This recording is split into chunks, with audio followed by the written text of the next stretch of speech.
안녕하십니까. 오늘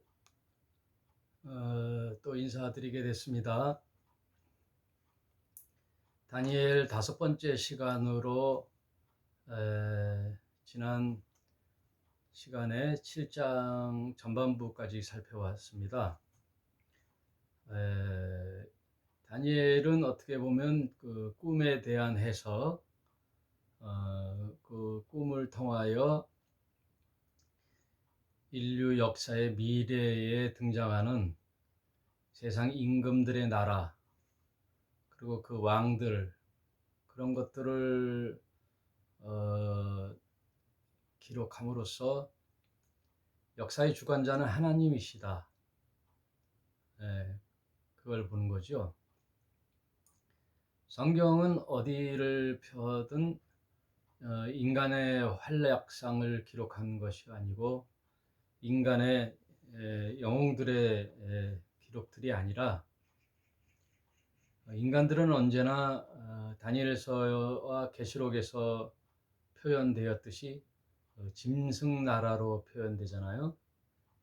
그러므로 인간들의 역사를 보면 언제나 약육강식, 전쟁이 그치는 날이 없었고, 또 나라뿐만 아니라 개인사를 보더라도 온통 세상 사람들은 만인이 만인에게 늑대 노릇한다는 김세현 박사의 지적처럼 서로가 서로를 갈취하고 경쟁하고 물어뜯고 독식하고 하는 그 세상 속에, 그래도 그 하나님을 따르는 신자들을 보면서 그런 자들을 구속해 가시는 그 하나님의 구속사적 섭리를 성경은 기록해 놓았다. 그리고 결국은 그런 인간들을 구원해 내신 하나님과 그의 아들 그리고 성령께 찬송과 영광과 존귀와 예배와 이런 것들을 세세 영원 무궁토록 돌리는 그런 그 이야기가 성경 전체의 내용이죠. 통독을 지내오면서 이제 다니엘서 막바지에 왔는데요.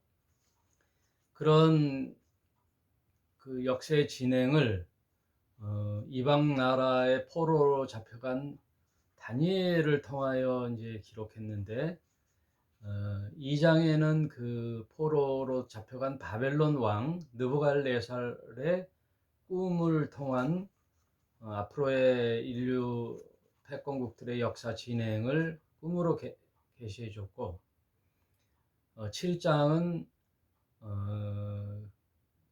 2장 꿈과 같은 맥락이거든요.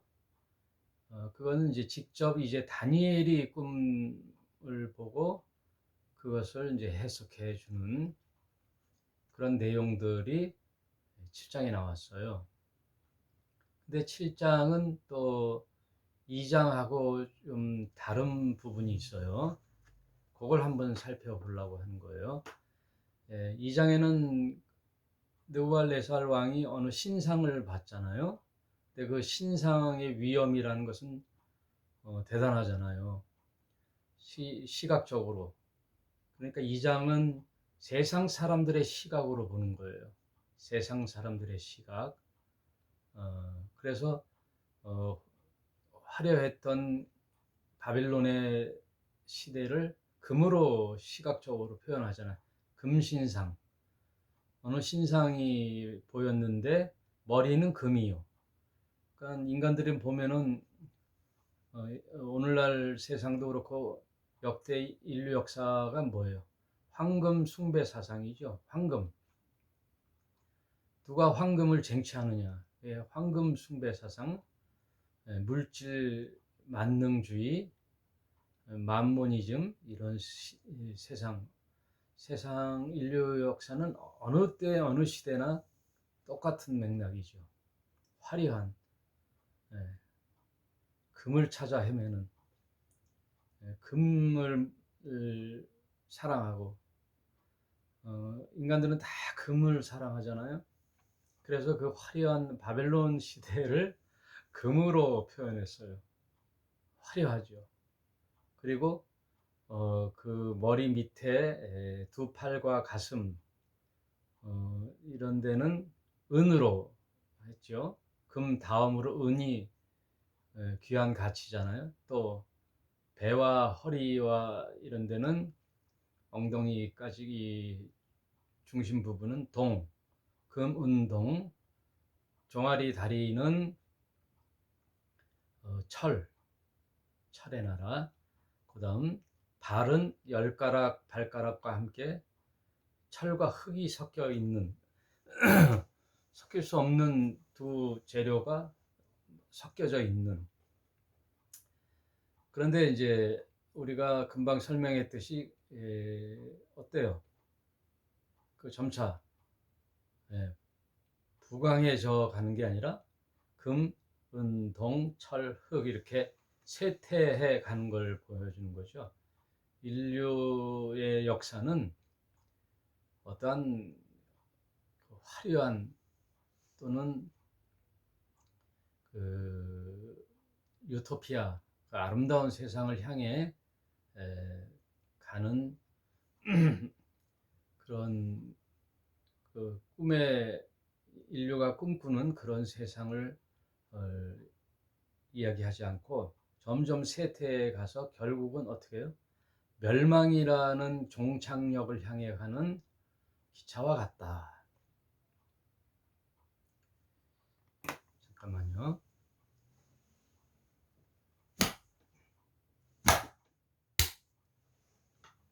모기가 있어갖고 요즘 죄송합니다. 요즘 가을 초가 이제 쌀쌀해지고 밖은 쌀쌀하고 안에는 따뜻하니까 모기들이 극성이죠. 저희도 자다가 한두 번 꼭 깨요. 맹 소리 나가지고 깨보면 모기가 있어요. 이 모기가 방해를 하네.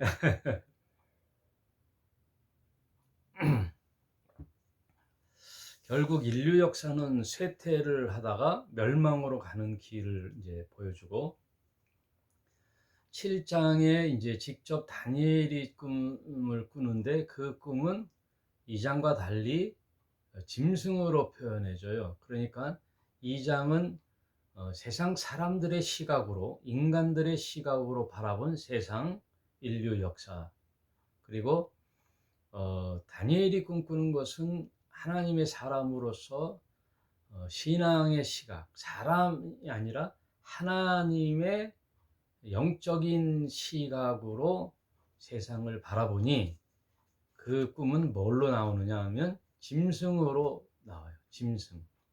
화려하게 금은동 이런 게 아니라 짐승으로 표현돼서 나오는데 지난 시간에 그 내용을 잠깐 살펴봤잖아요.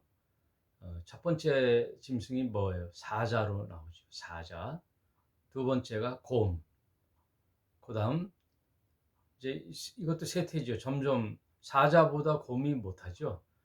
이제 금운동처럼. 그러나 속성은 짐승이라는 거예요. 짐승. 약육강식. 빼앗고 잡아먹고. 여러분 짐승의 속성은 뭐예요? 무조건 싸우는 거죠. 그리고 자기 영역 표시하고 그 영역에 침범했다가는 목숨 걸고 싸우는. 예. 요즘 세상 나라도 다 짐승 같은 거죠. 예.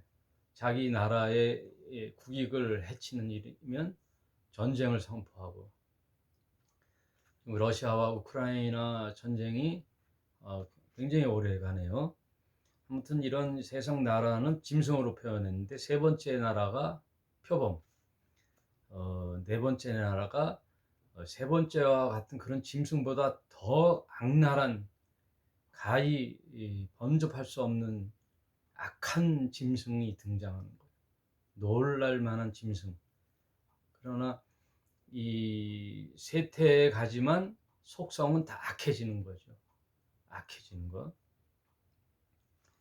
인류 역사의 내면을 보여주고 있는 거죠. 그래서 세상 사람들의 시각 2장, 7장은 하나님의 시각으로 볼 때 세상 나라의 모습, 그런 것들이 차이가 있고, 또 특이한 점은 세상 인간 역사의 그 시각으로 바라보니까 보이지 않는 부분이 7장에서는 보여요.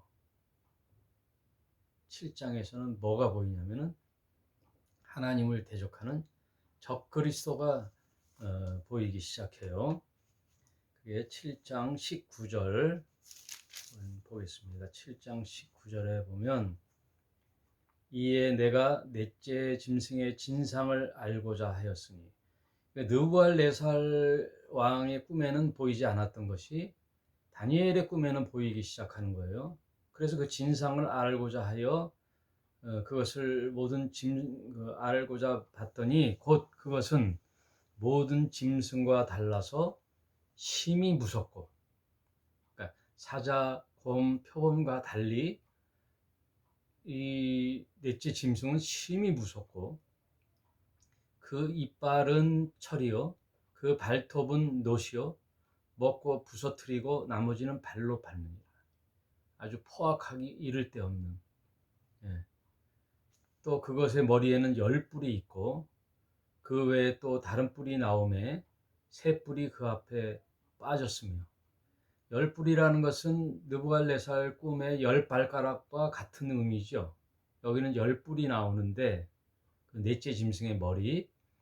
그런데 특이한 게 2장에는 안 보이는 것이 보이는데, 3뿔이 그 앞에 빠졌으며 그 뿔에는 눈이 있고 큰 말하는 입도 있고 그 모양이 동류보다 강하여 보였더라. 갑자기 그 3뿔이 빠졌으며 그 뿔에는 눈이 있고 그 큰 말하는 입도 있대요. 내가 본즉 이 뿔이 성도들로 더불어 싸워 이기었더라. 그러니까 세상 나라와의 전쟁이 아니라 이게 영적으로 보니까 보이는 거예요. 세상 이 뿔이 성도들로 더불어 싸우는 거예요. 이거는 이제 신앙에 관련된 거죠. 영적인 거죠. 그러면서 더 놀라운 것이, 옛적부터 항상 계신 자가 와서, 이런 표현, 구약의 옛적부터 항상 계신 자는 하나님을 뜻하는 거예요. 하나님, 지극히 높으신 자의 성도를 위하여 신원하셨고 때가 이름에 성도가 나라를 얻었더라. 모신 자가 이처럼 이르되, 넷째 짐승은 곧 땅의 넷째 나라인데 이는 모든 나라보다 달라서 천하를 삼키고 밟아 부서뜨릴 것이며, 그 10뿔은 이 나라에 일어날 10왕이요. 이게 다 성경은 성경으로 해석하는 거죠. 그냥 자연스럽게 읽으면 해석이 나와요. 이후에 또 하나가 일어나리니 그는 먼저 있던 자들과 다르고 또 새 왕을 복종시킬 것이며, 그가 장차 말로 지극히 높은 자를 대적하며, 하나님을 대적하는 자는 인류에 없었어요. 인류 역사에. 왕들끼리 전쟁을 하고 서로 대적했는데, 이제는 하나님을 믿는 성도들을 싸워 이기려고 하고, 또 지극히 높으신 하나님과 대적하여 싸운다는 것은 없던 자의 등장이죠. 왜? 대적하니까. 또 지극히 높은 자의 성도를 괴롭게 할 것이며, 그가 또 때와 법을 변개코자 할 것이며, 때와 법을 변개하는 거예요. 하나님의 율법과 시기와 이런 것들 다 변개시키죠. 네, 이런 것들이.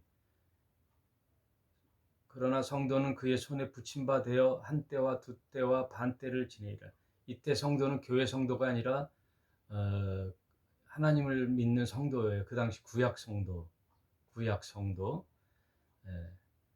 그리고 요한계시록에 보면은 신랑 예수님이 재림할 때 우리는 다 이미 그 예수님과 합하여져서 7년 대환란에 들어가지 않죠. 7년 대환란에서 정결함을 받아야 할 자들은 이제 지금 이 이스라엘 백성을 뜻하는 거예요. 그리고 그때 공중 들림을 받지 않았던, 교회에서 믿지 않았던, 그러니까 환란 성도죠. 환란에 남겨진, 그래도 거기서 이제 믿는 사람들이 나오죠. 환란 때 있는 사람들, 그 사람들이 부침받아요. 한 때와 두 때와 반 때. 이건 뭐냐면 1년과 2년과 6개월, 그러니까 3년 반 동안에 그의 손에 부침받아 된다는 거예요. 하나님 대적하는 그 적그리스도의 손에 부침받아 된다. 그러나 심판이 시작된 즉 그는 권세를 빼앗기고 끝까지 멸망할 것이요. 끝까지 멸망할 것. 이거는 인류 역사에 사탄이 멸망당해서 등장하지 않은 때는 없어요. 끝날에 불못에 들어가 완전히 사탄이 종식되는, 그것은 인류 역사의 끝이에요. 끝. 요한계시록에 보면 마지막 끝의 부분을 이제 설명해 주고 있어요. 나라와 권세와 온 천하의 열국이 위세가 지극히 높으신 자의 성민에게 붙임받으리니 그의 나라는 영원한 나라이라. 모든 권세 있는 자가 다 그를 섬겨 복종하리라 하여, 그러니 그리스도의 나라가 등장하면서 이제 사탄은 묶임 바 되고 결국은 영원한 불못에 들어가게 되는데, 그런 것들을 다니엘 7장에도 약간 이제 그런 의미를 설명해 주고 있어요. 그의 끝은 멸망이라. 이게 참 중요하죠. 26장 심판이 시작되고 끝날은 멸망이에요.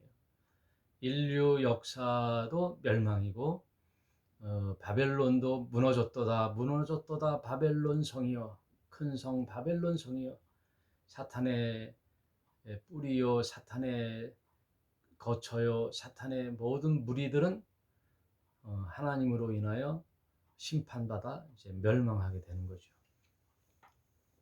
그러나 그의 나라는 영원한 나라이라.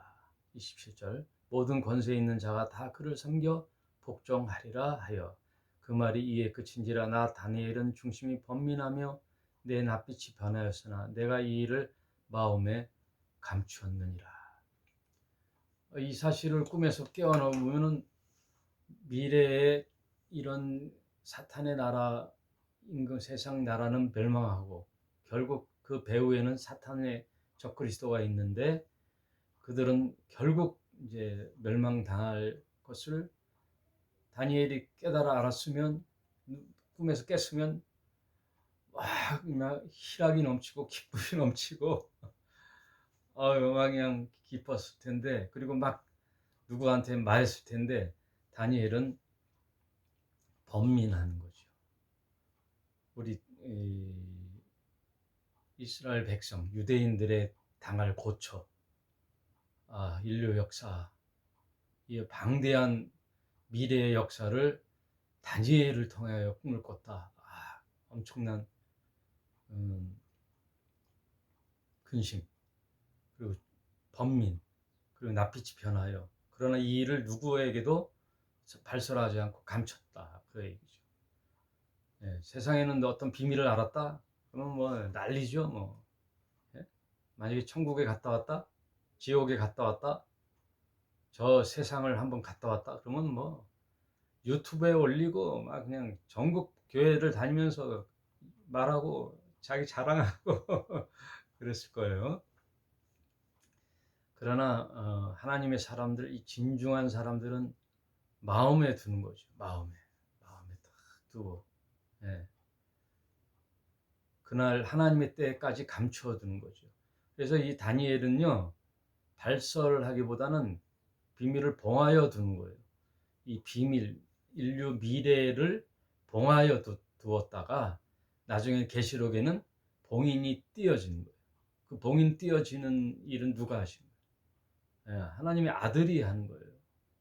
하나님의 아들이 그 봉인을 띄어 마지막 이제 세상의 비밀이 완전히 공개되고 또 봉인이 해제되어 인류 역사가 이제 그리스도의 나라로 이제 샬롬의 나라, 그 평화의 나라가 그 땅에 세워지고 인류를 괴롭혔던 그 배후의 사탄의 적그리스도 나라는 불못에 던져지는 그런 그 계시록을 같이 연계해서 이제 봐야 다니엘과 같은 선상에서 이제 이해가 되는 거죠.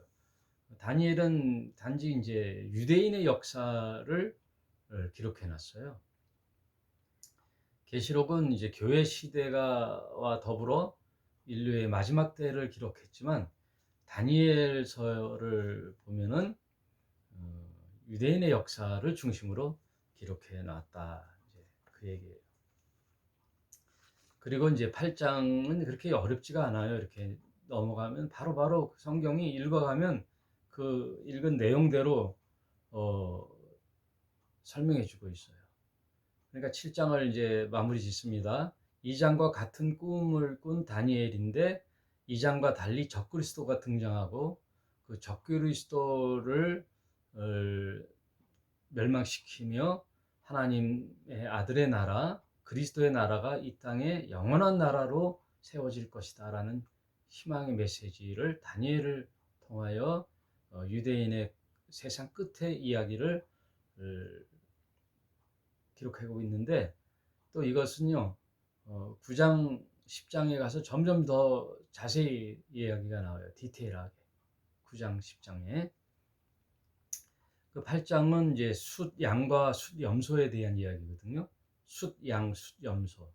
이것은 그대로 또 그 성경을 해석하듯이 보여줘요. 8장 20절에 보면 내가 본 바 두 뿔을 가진 숫양이 나오거든요. 그 숫양은 곧 메대와 바사 왕들이요.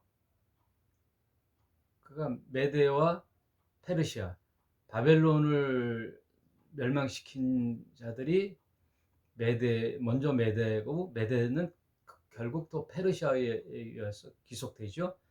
페르시아의 왕들 이야기라는 거예요. 여기 이제 성경을 설명해 주고 있잖아요. 또 털이 많은 숫염소는 곧 헬라 왕이요.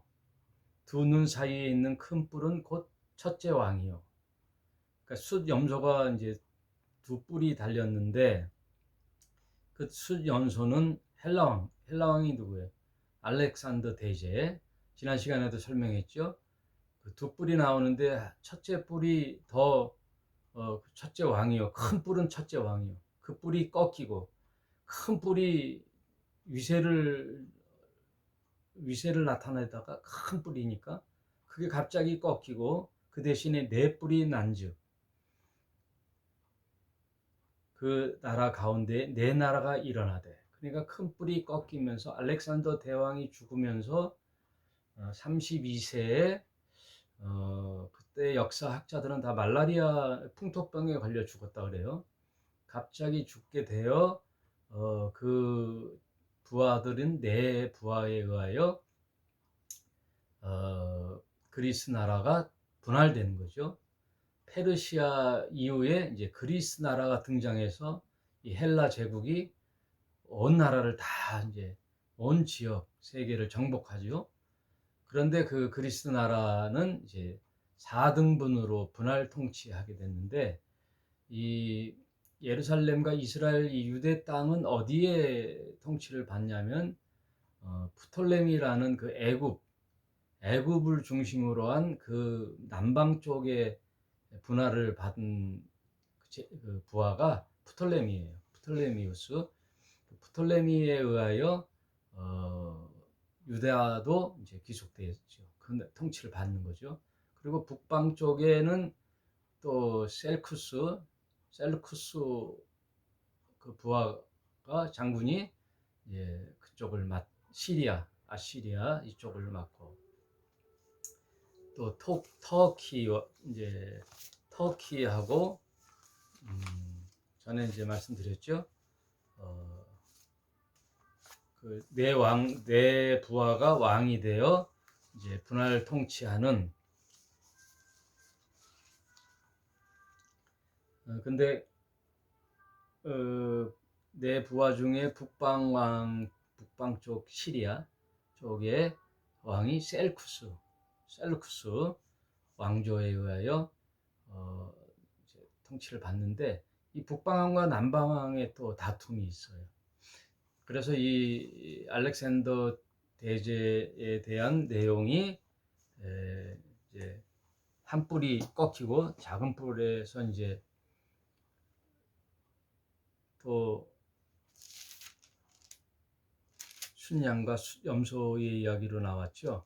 그것이 이제 네 나라로 다스리는 구절에 보면 그중 한 뿔에서 또 작은 뿔 하나가 나서 남편과 동편과 또 영화로운 땅을 향하여 힘이 커지더니 그것이 하늘 군대에 미칠 만큼 커져 그 군대와 별 중에 몇을 땅으로 떨어뜨리고 그것을 짓밟고 또 스스로 높여서 군대의 주제를 대적하여 그에게 매일 드리는 제사를 제하여 버렸고 그의 성소를 헐었으며. 그래서 이제 이런 네 나라가 등장하다가 또 그 로마라는 나라가 이제 또 헬라 제국 그리스 나라를 정복하죠. 예, 그러면서 그 로마의 또 안티쿠스 에피파네스라는 아주 인류 역사의 최고 악랄한 장군이 그 유대를 또 짓밟아요. 그래서 예루살렘 성전에 들어와 모든 것을 짓밟는 그런 시대. 이게 신구약 중간 시대에 이제 나오는 내용들이죠. 그래서 거기에 항거하여 나왔던 그 형제가 있어요. 그게 이제 유대인의 마카비라는 형제의 저항 운동, 이런 내용들이 성경 중간기에 나오는 내용이죠. 아무튼 오늘 이제 다니엘을 보면 그런 세계 패권국들이 서로 짓밟고 또 등극하다 또 쇠퇴해지고 이런 것을 이제 반복해 줄 때 15절 보겠습니다. 나 다니엘이 이 이상을 보고 그 뜻을 알고자 할 때 사람 모양 같은 것이 내 앞에 섰고 내가 들은즉 을레강 두 언덕 사이에 사람의 목소리가 있어 외쳐 이르되 가브레엘아 이 이상을 이 사람에게 깨닫게 하라 하더니 그가 나의 선 곳으로 나왔는데 그 나올 때에 내가 두려워서 얼굴을 땅에 대고 엎드리매 그가 내게 이르러 인자야 깨달아 알라 이 이상은 정한 때 끝에 관한 것이니 정한 때의 끝에 관한 것이니 그 이제 정한 때라 하면은 이제 구약의 끝을 말해요. 이제 계시의 끝. 구약의 끝이 정한 때의 끝에 관한 얘기. 구약의 말미. 그러니 이제 왜냐하면 그 내용을 쭉 설명하니까요. 그가 내게 말할 때 내가 얼굴을 땅에 대고 엎드려 깊이 잠들 때 그가 나를 어루만져 일으켜 세우며 가로되 진노하시는 때가 마친 후에 될 일을 내가 내게 알게 하리니 이 이상은 정한 때 끝에 관한 것이니라. 정한 때 끝에 관한 것이라. 그러면서 설명해 주니까 그 정한 때에 대한 설명이겠죠. 내가 본 바 두 뿔 가진 순양은 곧 메대와 바사 왕들이요 털이 많은 순염소는 곧 헬라 왕이요 두 눈에서 있는 큰 뿔은 곧 첫째 왕이요 그 뿔이 꺾이고 그 대신에 네 뿔이 난즉 그 나라 가운데 네 나라가 일어나되 그 권세만 못하더라. 그러니까 알렉산더 대제 때의 위세보다는 못하더라. 23절 이 네 나라 마지막 때에 패역한 자들이 가득한 쯤에 한 왕이 일어나 이니 그 얼굴은 엄정하며 케울에 능하며 이 자가 안티쿠스 에피파네스를 말하는 거예요. 네. 그 나라 마지막 때에 패역한 자들이 가득할 즈음에 한 왕이 일어나니 그 얼굴은 엄장하며 케울에 능하여 그 권세가 강할 것이나 자기 힘으로 말미암은 것이 아니며 그가 장차 비상하게 파괴를 행하고 자의를 행하여 형통하며 강한 자들과 거룩한 백성을 멸하리라. 그가 꾀를 베풀어 제 손으로 케울을 이루고 마음에 스스로 큰 채하며 또 평화한 때에 많은 무리를 멸하며 또 스스로 서서 만왕의 왕을 대적할 것이나 그가 사람의 손으로 말미암지 않고 깨어지리라. 이런 구약 끝에 부분에 있던 것들이 또 미래에 만악의 왕을 대적하는 적그리스도도 똑같은 이런 안티쿠스 에피파네스와 같은 그 적그리스도가 등장한다는 거예요. 이미 말한 바 주야에 대한 이상이 확실하니 너는 그 이상을 간수하라. 이는 여러 날 후의 일임이니라. 여러 날 후의 일에 관한 것이에요. 그래서 이제 간수하는 거예요. 이 9장에 이제 앞으로 인류 역사의 정한 때의 끝에처럼 인류 역사의 마지막 때에 적그리스도의 나라의 등장에 관한 이야기를 이제 9장에 심어놓은 거죠. 이에 다니엘이 혼절하여 수위를 앓다가 일어나서 왕의 일을 보았느니라. 내가 그 이상을 인하여 놀랐고 그 뜻을 깨닫는 사람도 없었느니라. 이 주위에 몇 명에게는 얘기했나 봐요. 그런데 깨닫는 사람은 없었다 그러죠. 그래서 이제 그 이야기를 간수해 두라는 거죠. 봉인해 두라. 그것은 이제 또 신약에 와서 계시록에서 열릴 것이다. 오늘은 8장까지 봤고요. 9장에는 좀 더 이런 그 적그리스도의 나라와 또 정한 때의 끝과 또 세상 끝에 있을 이야기들을 디테일하게 설명해 주는 게 또 9장에 나와요. 9장, 10장 그리고 이제 12장은 이제 마무리장으로서 다니엘은 12장까지 있죠. 다음 시간까지 해서 다니엘을 마무리하도록 하겠습니다. 오늘은 7장 후반부와 8장을 한번 살펴보았습니다. 여러분, 우리는 이런 인류 역사의 그 과정을 살펴보면서 더욱 어떻게 살아야 되는가를 깨닫게 되죠. 참 믿음, 신실한 믿음으로 세상이 돌아가는 것에 현혹되지 말고 또 세상 일에 일희일비하지 말고 오로지 내 마음을 바로 세우고 진실된 마음으로 참 진실된 신자로 살아가야 되겠어요. 여러분, 저는 지난 주일 참 정말 새로운 마음가짐으로 살아야 되겠다라는 마음을 갖게 된 날이었어요. 주님은 뜻밖의 장소에 계셨다. 전혀 생각지 못한 곳에서 또 하나님의 마음을 읽게 됐어요. 여러분, 어디든 하나님이 계시고 진실된 마음으로 어린아이와 같은 마음, 주님이 너희가 어린아이 같지 않으면 결단코 천국에 갈 수 없다라는 말씀이 뭔가를 그날 깨닫게 됐거든요. 우리 어른이 되면 다 계산하잖아요. 그리고 자기한테 절대 손해 보려고 하지 않잖아요. 근데 어린아이는 그렇지가 않죠. 그 순수함, 어린아이의 그 순수함, 계산하지 않는 마음, 때묻지 않는 마음, 그리고 작은 일에 또 기뻐하고, 예? 어린아이들은 뭐 자기 뭐 목적을 달성하기 위해서 남을 속이고 어떤 그 계산을 하고 막 뭐 이해타산을 하고 그러지는 않잖아요. 정말 그날 저는 아주 뒤통수를 맞은 기분이었어요. 여러분, 이제 나도 참 순수하게 살아야 되겠다. 진실하게 진리의 마음으로 참 하나님의 사람다운 사람으로 살아야 되겠다. 이런 마음가짐을 가진 날이었어요. 여러분도 하나님 말씀을 잘 숙지하시고 여러분의 인생을 살아갈 때 참 순수한 마음으로 하나님만 사랑하고 하나님만 바라보며 믿음으로 사시기를 주님의 이름으로 축복합니다. 오늘 여기까지 하겠습니다. 감사합니다.